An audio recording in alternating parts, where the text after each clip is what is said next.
Now, popping up on other cars as they're copying Tesla, Tesla has built-in cameras that not only assist the car in driving, but also recording footage of driving as well as in parking. Instead of having to buy and install an aftermarket dash cam, Tesla comes with one built in. And it records all of it in a USB flash drive, although I do recommend upgrading to a bigger drive. Today I'm going to go over Tesla's Sentry Mode or parking dash cam as well as their driving dash cam so you know how it works.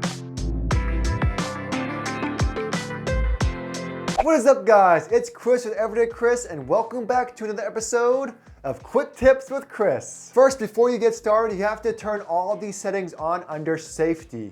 In parking mode, they have a feature where it will not record if you're at home or at work or one of your favorites. Just make sure you set your home and work to enable this feature in the Tesla navigation. Now, another thing I quickly talk about in another video is how the Tesla needs to be in a deep sleep to recalibrate things like the battery. However, if Sentry Mode is on, that's not gonna happen.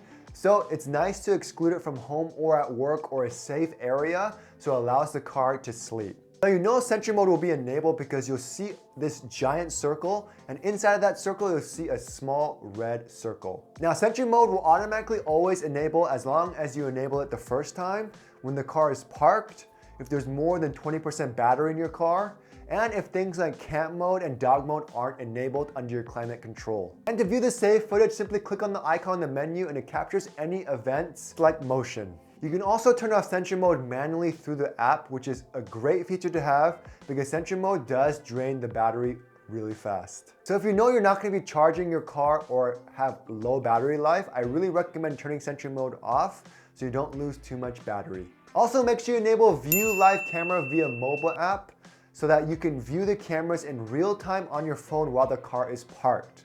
Now the app will not notify you if it detects a Sentry Mode event.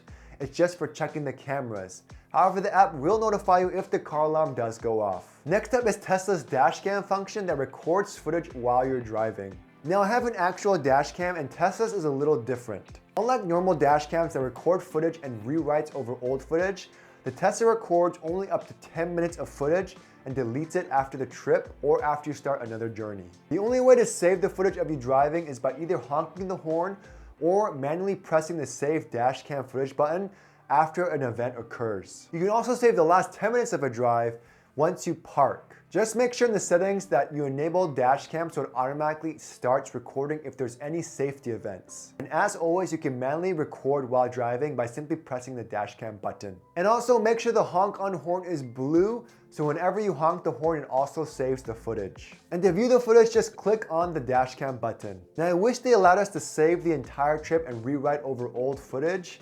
Who knows, maybe they'll change it in a software update. Anyways, thanks for watching my video, guys. I hope this helped you real quickly on distinguishing between Sentry Mode and their dash cam function and how it's not like a normal dash cam.